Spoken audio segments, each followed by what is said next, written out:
Hora de conversar com Mônica Bergamo. Não é só Jair, da família Bolsonaro, que anda com problemas com a justiça. A Mônica fala do julgamento de um parente de Bolsonaro que não é nenhum dos filhos. 01, 02, 03, 04. Mônica, bom dia para você. Bom dia, Megali. Bom dia a todos. Pois é, a Justiça de São Paulo marcou para amanhã, Megali, o julgamento de Orestes Bolsonaro Campos. Ele é sobrinho do ex-presidente Jair Bolsonaro e vai ser levado ao Tribunal do Júri da capital por acusação de tentativa de homicídio e feminicídio contra a ex-mulher e o então namorado dela.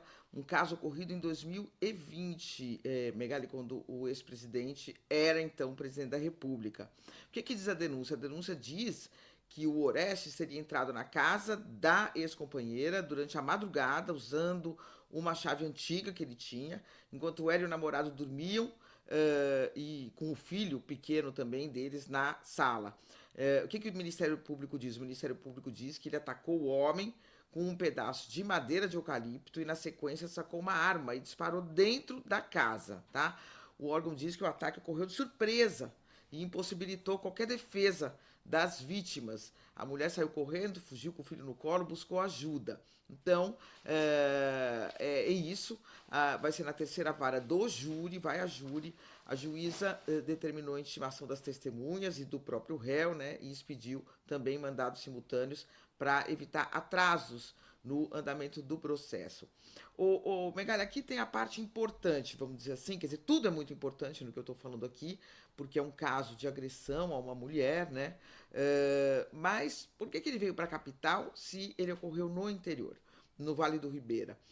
Porque o Tribunal de Justiça acatou um pedido de transferência da comarca feita pelo Ministério Público em 2024, porque o Ministério Público disse que a família Bolsonaro exerce uma forte influência política no Vale do Ribeira e não haveria condições de um julgamento imparcial nessa região. Então, o julgamento, por causa dessa influência da família, teve que ser transferido para a capital, onde pode ocorrer com maior tranquilidade, segundo o Ministério Público, num pedido que foi acatado pelo Tribunal de Justiça. Bom, o Orestes já foi condenado em um outro processo por agressão a uma ex-namorada, né, em 2020, em registro. A Justiça fixou uma pena de 4 meses em regime aberto, determinou o pagamento de indenização por danos morais. Ele tinha puxado o cabelo dela, ele era acusado, né, de puxar o cabelo, dar tapas, agredir, e isso tudo resultou em lesões e, portanto, foi já condenado uma vez, né? O advogado dele, o atual advogado dele, é o Sergei Cobra. Ele diz que o episódio não pode ser tratado como uma tentativa de homicídio nem de feminicídio, mas sim como agressão, porque o feminicídio, tentativa de homicídio, é uma pena muito maior, né, Megali? E a tentativa de agressão ou a agressão seria uma pena menor. Então essa é a defesa, né? O advogado não nega que houve uma agressão, mas pede que seja enquadrado aí em uma pena menor. Portanto, é isso, Megali. É um julgamento importante por envolver, né, Megali? Por ter essa questão de ter que mudar de comarca para evitar influência política e por ser mais um caso de agressão contra mulheres, Megali. Eu nem conhecia. Olha, foi apresentado hoje a Orestes. O Mônica, e alguma novidade sobre o Jair? Essa é uma semana pra lá de decisiva, não é não? Olha, a novidade sobre ele é que não há novidades, quer dizer, os embargos foram negados por unanimidade, ele não vai ter como. Os outros embargos que ele poderia apresentar, por ser por unanimidade, Megali, pela decisão dos primeiros embargos ter sido tomada por unanimidade, então a próxima não vai mais para o colegiado, né? A análise vai ser exclusivamente do ministro Alexandre de Moraes, que seguramente a gente pode apostar 10 em 10 que vai negar os outros novos embargos que o Bolsonaro vai apresentar. Então, com isso, ele já está pronto, né? O ministro vai ter o caso concluído, transitado em julgado, publica a sentença e ele vai para a prisão. Qual prisão? Não sabemos ainda, né, Megali? Tudo indica que seria, de fato, a Papuda. A gente já comentou aqui que, mesmo tendo o benefício da prisão domiciliar no futuro, ele tem que dar entrada no sistema prisional. Ele não vai se livrar, portanto, dessa foto de entrar em algum lugar.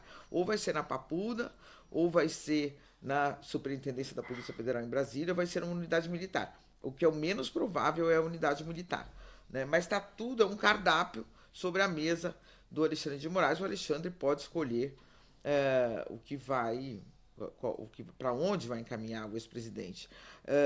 A defesa, lógico, já está conversando com os médicos do Bolsonaro para tentar evitar, inclusive, que ele dê entrada no sistema prisional, o que é difícil de evitar, mas para argumentar que ele já passou por 9 cirurgias, que ele, de fato, mesmo quando, que não é fingimento, que mesmo quando ele era presidente da República, em diversas ocasiões ele foi internado, ele teve problema de erisipela, ele tem problema de soluço, ele tem problema de aderência no intestino, ele já fez várias cirurgias, tem mais de 70 anos, seria um típico caso, ele se enquadraria em todas as condições para permanecer em casa.